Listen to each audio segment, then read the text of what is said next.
Remember how the progressives have long lectured us that making mention of someone's weight is akin to fat shaming, and that's practically akin to racism? Well, apparently there's someone you can fat shame in America with impunity. Can you possibly guess who it is?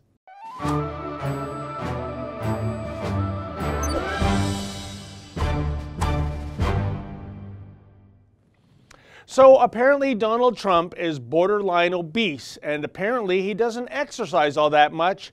Indeed, check out what Tanya Basu had to say in the Daily Beast after giving her readers a detailed list of the president's physical statistics. Quote, "Trump is in crappy shape and could use a diet, or he's in danger of dying from heart disease or a stroke, whichever comes first," end quote.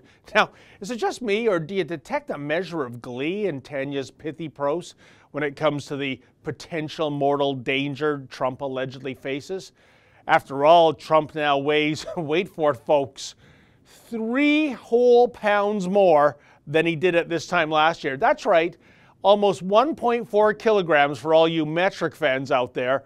Yeah, Trump is 6'3" and tips the scales at 239 pounds. But you want to know something? By American standards, and I'm referencing those photos from peopleofwalmart.com here, those stats practically make Trump resemble Skinny Minnie. But that's not the point, however. Here's the point.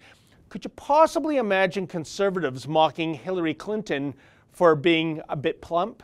I can already hear the cries of misogyny and, of course, the cries of fat shaming, too. The left has been stating for several years now, one must never mock someone's weight. That would be rude. That would be crude. It might even be culturally insensitive. Indeed, remember the rant of Jill Andrew in this space many moons ago? She's the anti-body shaming crusader who inexplicably lashed out at a very classy ad campaign for the Toronto Transit Commission that featured images of performers with the National Ballet of Canada. You see, Jill was actually triggered by images of physically fit dancers. Here's what she said in a Toronto Star article, quote, "The body types of most ballet dancers do not adequately represent those of most Canadians and, I dare say, most TTC users," end quote.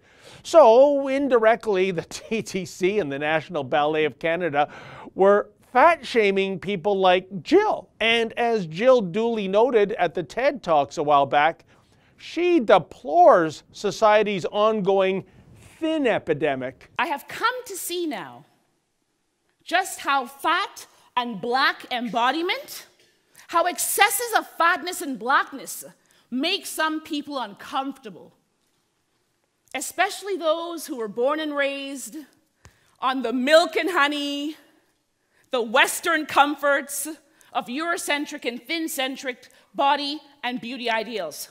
Oh, by the way, why does Jill bring race into the equation? Why is it always about race, even when it isn't about race? However, it should be noted that Jill does have some handy tips for combating Eurocentric fat shaming. One of the tips is, when I get out of the shower, buck naked, I just stand there and say, in my best Broadway voice, "I'm a big, bright, shining star, and I'm gonna shine forever." Yikes. In any event, are we now witnessing a new and not so improved 2018 leftist narrative that Trump is simply too fat to govern properly? If so, then it's deja vu all over again. I recall how the leftist lunatics comprising the Toronto Media Party went on a journalistic jihad against Toronto Mayor Rob Ford some 5 years ago. Check out this incredible moment of gotcha journalism from the Toronto Star, which published a photo of Mayor Ford exiting, wait for it, a Kentucky Fried Chicken outlet. This story actually ran on page 1. What a scandal. It was as though his honor was frequenting a house of ill repute. But whether we're talking about the late great Mayor Ford or the current President Trump, the hatred on the left for such individuals is nothing short of visceral. Bottom line, folks, looks like the new normal is this: fat shaming is bad unless the target of fat shaming is someone who is right of center in which case fat shaming is jolly good indeed. Gee, you have to wonder how the left doesn't choke when chowing down upon such a finger-licking heaping helping of hypocrisy. For the Rebel.media, I'm David the Menzoid Menzies. Hey folks, if you like that rant, why not consider becoming a Rebel Premium subscriber and never miss another Rebel commentary.